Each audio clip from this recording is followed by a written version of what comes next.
আমার পরিবারের ভূমিকা সবচেয়ে বেশি ছিল। আমার আম্মু অনেক সাপোর্টিভ ছিল, আমার বোন অনেক সাপোর্টিভ ছিল, সবাই অনেক পজিটিভ ছিল রেজাল্টের ব্যাপার দিয়ে। সবাই আমাকে বলেছে যে তুমি পারবা, তুমি পারবা। তো এটাই আর কি। আর শিক্ষক আমি বেশিরভাগ বাসায় করেছি, অনলাইনে।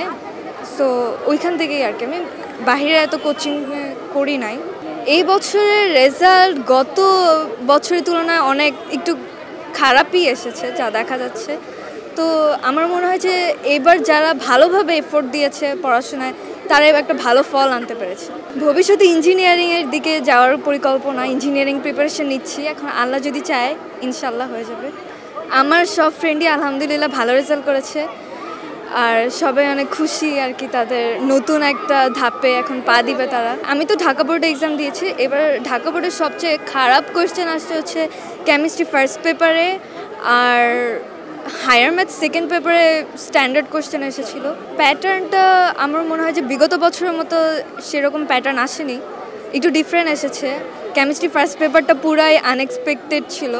বিগত বছরের তুলনায় হয়তো সরকার এবার বিগত বছরের তুলনায় সেরকম মার্কিং দেয়নি, হয়তো সরকার স্ট্রিক্ট করে দিয়েছে রেজাল্ট অ্যান্ড এক্সামস সব কিছু। আমি অ্যাকচুয়ালি পজিটিভলি দেখতেছি যে এখন যারা অ্যাকচুয়ালি আসলে পড়াশোনা করছে তারাই আসলে ভালো রেজাল্টটা করতে পারছে। আমরা বিগত বছরে দেখেছি যে এসএসসির টাইমেও যারা তেমন ভালো পড়াশোনা করতো না কিন্তু তারাও অনেক ভালো একটা রেজাল্ট পেয়েছে। তো এবার সেটা আসলে হয়নি। অনুভূতি অনেক ভালো। স্কুলে কলেজে চলে আসছি, মানে রেজাল্ট খুশির জন্যই আসছি। হয়তো একটু খারাপ হইলে আসতাম না, মন খারাপ লাগতো। এখন অনেক ভালো করছে, গোল্ডেন A+ পেয়েছে, অনেক খুশি। অনেক এই অনুভূতি আসলে প্রকাশ করার মতো না, অনেক খুশি। আমি বলবো হইলো আমার মেয়ের আগ্রহ ছিল বেশি। তার আগ্রহ যদি না থাকতো আমি যতই চেষ্টা করি না কেন সেটার রেজাল্ট ওইভাবে আসতো না। আলহামদুলিল্লাহ আমার মেয়ের অনেক আগ্রহ ছিল, আর আমারও অনেক সাপোর্ট ছিল, আর আব্বুরও অনেক সাপোর্ট ছিল। সব মিলেই কলেজের সাপোর্ট ছিল, টিচারদের সাপোর্ট ছিল, সব মিলেই আলহামদুলিল্লাহ অনেক ভালো করেছে। ইঞ্জিনিয়ারিং নিয়ে পড়তে চাচ্ছে, সেটা বাংলাদেশে হোক বা বাংলাদেশের বাহিরে হোক, যেটা ওর জন্য বেটার হবে ইনশাল্লাহ সেটাই ও পড়বে। না, এইটা আসলে একাগ্রভাবে বা এককভাবে কাউকেই দোষারোপ করা যাবে না। এখানে সব কিছুর সাথে সম্পৃক্ত। কারণ গত বছর একটা ক্রাইসিস ছিল পড়ালেখার উপরে, ছাত্রা পরীক্ষা দেওয়ার পরে আর পরীক্ষা দিতে পারে নাই, সেটার একটা প্রভাব আছে। তারপরে বাচ্চাদের, কলেজের, দেশের পরিস্থিতি সব কিছুর উপরেই মানে মিলানো অবস্থায়। তারপরেও বলবো যে আলহামদুলিল্লাহ এবার যে সব পরীক্ষা বাচ্চারা দিতে পেরেছে, রেজাল্ট আজকে হয়েছে সম্পূর্ণরূপে, এটাই একটা বড় সাকসেস অনেকভাবেই বলা যায়। কিন্তু আমি ছোট্ট করে বলতে চাই আমাদের বাংলাদেশের প্রেক্ষাপটে আসলে কোনটা ঠিক আর কোনটা ঠিক না, সেটা আর কোনটা কতদিন একসাথে যাবে তাদের জার্নিটা, এইটা আসলে বোঝা মুশকিল। আলহামদুলিল্লাহ আমি তো গোল্ডেন GPA 5 পেয়ে পাশ করলাম। সো আমি বলবো আমার ইন্সপিরেশন আমার বাবা মা। আমার বাবা মা আমাকে অনেক সাপোর্ট করেছে ছোট থেকে। আমাকে কখনো কোনো কিছু শিখতে চেলে করতে চেলে না করেনি, সবসময় আমাকে মোটিভেট করেছে, অ্যাপ্রিসিয়েট করেছে। আমার নিজের উপর যতটুক না কনফিডেন্স, আমার বাবা মার আমার উপর তার চেয়ে বেশি কনফিডেন্স। আমার আশেপাশের মানুষ সবাই আসলে অনেক বড় ভূমিকা পালন করে। আমি সবসময় এই জিনিসটা নিয়ে অনেক হ্যাপি ফিল করি। যারা আমার সারাউন্ডিং পিপল তারা আমাকে অনেক মোটিভেট করে।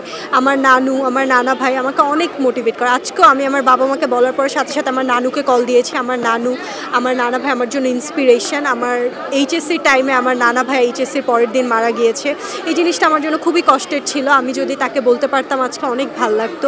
এইচএসসিটা খুবই ডিফিকাল্ট ছিল। আমি এক্সাম দিয়ে আমার নানাকে দেখতে যেতাম হাসপাতালে, 1 মাস ভর্তি ছিল, কিন্তু তারপরে মারা গেলেন আমার নানা ভাই। সো এই জিনিসটা নিয়ে আজকে আমার খুব মনে পড়ছে, খুব কষ্ট লাগছে। আমার আম্মুও সকালে কান্না করে দিয়েছে এটা ভেবে। কিন্তু আসলে এখন জীবনের মতো চলছে। কিন্তু এই জিনিসটা একটা আফসোস থেকে গেল যে আমার নানা ভাইকে বলতে পারছি না। কিন্তু এছাড়া আলহামদুলিল্লাহ খুবই ভালো লাগছে, খুবই খুশি আমি। এবার আমাদের কোয়েশ্চেন প্যাটার্ন অনেক ডিফারেন্ট হয়ে গিয়েছিল হঠাৎ করে, যেটা আমরা স্কুলে যেভাবে পরীক্ষা দিয়েছি ওরকম ছিল না। সো এই ক্ষেত্রে থেকে আমি বলবো যে আমার কাছে সবচেয়ে ডিফিকাল্ট ম্যাথ, ICT এগুলো ফিল হয়েছে। কিন্তু তাও আলহামদুলিল্লাহ আমি ভালো করতে পেরেছি। আমার আশেপাশে হয়তো অনেকে আশানুরূপ ফল পায়নি। আমি তাদেরকে বলবো যে exam is just a part of life. এটা আমাদের লাইফকে ডিফাইন করছে না, আমাদের জীবন অনেক বড় একটা সময়, সো এই জীবনকে উপভোগ করা, আনন্দ করা, এটা আসলে খুবই গুরুত্বপূর্ণ একটা বিষয় বলে আমি মনে করি। কারণ জীবন at the end of the day, life is one. খালি কমপ্লেন করে এটা কেন পারছি না, ওটা কেন করতে হচ্ছে না ভাবলে হবে না, জীবনকে এনজয় করতে হবে, তাহলেই ভাল লাগবে। আসলে ছোট ছোট জিনিসে যদি হ্যাপি হওয়া যায় তাহলেই ভাল লাগবে। সো এর জন্য আমি বলবো যে অবশ্যই ডিফিকাল্ট ছিল এই ব্যাপারে, আমাদের সবাইকে আরও ভালো মতো কনসিস্টেন্টলি পড়ালেখা করতে হবে।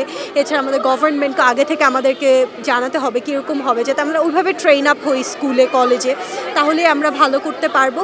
আর এছাড়া আমাদের গভর্নমেন্টকে একটা এরর ফ্রি কোয়েশ্চেন বানাতে হবে আমাদের পরীক্ষার সময়। আমাদের কোয়েশ্চেন অনেক ভুল ছিল এবার, যেটা একদমই কাম্য ছিল না। এত ইম্পর্টেন্ট একটা এক্সাম, এত হাজার হাজার লাখ লাখ মানুষ দিচ্ছে, সেখানে আমরা যদি একটু ভুল পাই কোয়েশ্চেনে, পরীক্ষার হলে অনেক বিব্রতকর একটা অবস্থা হয়। বিশেষ করে আমি ইংলিশ ভার্সন থেকে পড়েছি, আমাদের অনেক ট্রান্সলেশন এরর ছিল। আমাদের বলা হয়েছে যে এগুলোতে অটো মার্কস দেওয়া হবে, ওই কয়েকটা মার্কস যেগুলো ভুল আছে কোয়েশ্চেন, এটা তো আর আমাদের ফল্ট না। কিন্তু তাও পরীক্ষার হলে কিন্তু একটা বিব্রতকর পরিস্থিতি হয়, তখন মাথায় অনেক কিছু কাজ করে না। 25টা এমসিকিউ 25 মিনিটে করাই ডিফিকাল্ট ম্যাথের ক্ষেত্রে, সেখানে একটা দুটো ভুল থাকলে ওগুলো বারবার করতে যাই, তখন তো আর আমরা জানি না এটা ভুল, তখন মনে হয় আমি হয়তো পারিনি। সো এর জন্য হলো এরকম বিব্রতকর সিচুয়েশন হয়। তাই আমি বলবো এখানে স্টুডেন্টদেরও দায়িত্ব ভালো মতো পড়ালেখা করা, কনসিস্টেন্টলি পড়া, অল্প অল্প করে কনসিস্টেন্টলি পড়লেই হয়। 1 ঘন্টা একসাথে 10 ঘন্টা 20 ঘন্টা পড়া, এটা আমি কখনোই সাপোর্ট করি না। আর গভর্নমেন্টকেও এই ব্যাপারে একটু গুরুত্ব দিলে আমরা অবশ্যই ভালো করতে পারবো। আমি চেষ্টা করছি ইঞ্জিনিয়ারিং পড়ার, আমার ইঞ্জিনিয়ারিং পড়ার ইচ্ছা। এখন সেটা দেশে হোক কিংবা দেশের বাইরে, আমি যেখানে ভালো অপরচুনিটিস বা ভালো করতে পারবো সেখানে আমি পড়তে চাই। আমার জন্য দোয়া করবেন সবাই। এটাও কেবল আমার জীবনের শুরু, কারণ আমি মাত্র ভিকারনেসায় ছিলাম 12 বছর একটা গণ্ডির ভিতর, এখন পুরো ওয়ার্ল্ড আমার জন্য ওপেন হলো।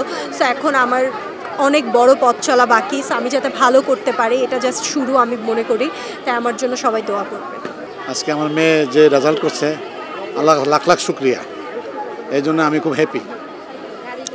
আর দ্বিতীয় কথা হলো, আমাদের এই রেজাল্টটা আমার মেয়ের কাছে আমরা প্রতি বছর ইনশাল্লাহ আশা করি, কারণ আমার মেয়ে এই 12 বছর ক্যাপ্টেনগিরি করে আসছে, এই জন্য আমরা প্রতি বছর আমরা হ্যাপি।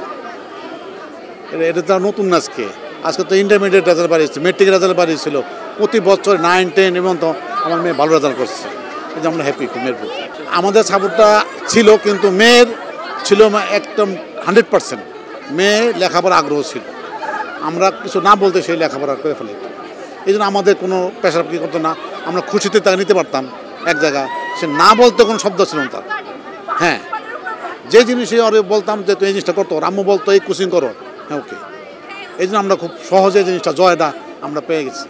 এটা পুরোটাই আল্লাহর রহমতের কথা বলবো, আমরা খুবই ফরচুনেট এই রেজাল্টের জন্য, এটা আল্লাহর রহমত পুরোটাই। পরিবার এবং শিক্ষকদের সাপোর্ট কেমন ছিল? খুবই ভালো, ফ্যামিলির মেন্টাল সাপোর্ট, তারপর টিচারদের সাপোর্ট, ফ্রেন্ডসদের সাপোর্ট, সবার সাপোর্টের অবদানই এই ভালো রেজাল্টটা। আমি বলবো আমার ফ্রেন্ডসদের সাপোর্ট অনেক বেশি ছিল, আমার নিজের সাপোর্ট। মানে আমি যখন একটু ভাবতাম যে না আমাকে হবে না, মনে হয় আজকে পড়তে পারবো না, একটু ফ্রেন্ডের সাথে কথা বলে, ওরা বলছে না তুই পারবি, তুই না পারলে কে পারবে, তখন আমি বলছি না আই ক্যান ডু ইট। তারপর আবার পড়তে বসতাম, এরকম করে আসলে লাস্টে 3-4 মাস গেছে আমাদের।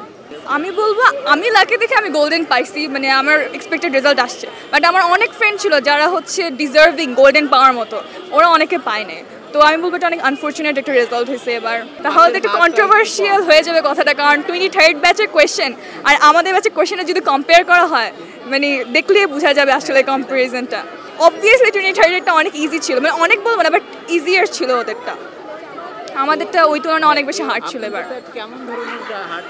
কেমন ধরনের, যদি আমি খুবই মানে প্র্যাকটিক্যাল কথা বলি, মানে প্যাটার্নের বাইরে ছিল মেইন কথা। এখন যারা অনেক বেশি করে বেসিক বুঝে বুঝে পড়ছে তাদের জন্য অনেক ভালো হয়েছে, আবার ওই বেসিক বুঝে বুঝে পড়ার কারণ মানে না করার কারণেও যদি পড়েও থাকে কিন্তু এক্সাম হলে যখন দেখে প্যাটার্নের বাইরে জিনিসপত্র চলে আসে তখন অনেকে ফাম্বল করে, তো ওইটাও হয়েছে অনেক।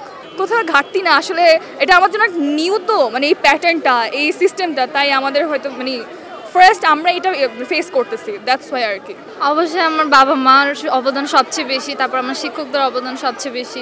মা তো আমি যতক্ষণ জেগে জেগে পড়তাম মাও আমার পাশে জেগে থাকতো, বাবাও তো অক্লান্ত পরিশ্রম করতেছে, যখন যেটা দরকার সাথে সাথে আমাকে এনে দেয়। হ্যাঁ, শিক্ষকরাও তো অলওয়েজই আমাদেরকে সাপোর্ট করেন, আমাদেরকে শিক্ষাদান করেন ভালোভাবে। আমার বাসার টিচাররাও আমাকে অনেক বেশি সাপোর্ট করছেন, আমার যখন যেখানে যে টপিকে সমস্যা হয়েছে আমি সাথে সাথে মেসেজ দিছি বা ফোন দিয়ে জেনে নিছি, আর বাসায় এসে তো আমাকে পড়াইতো।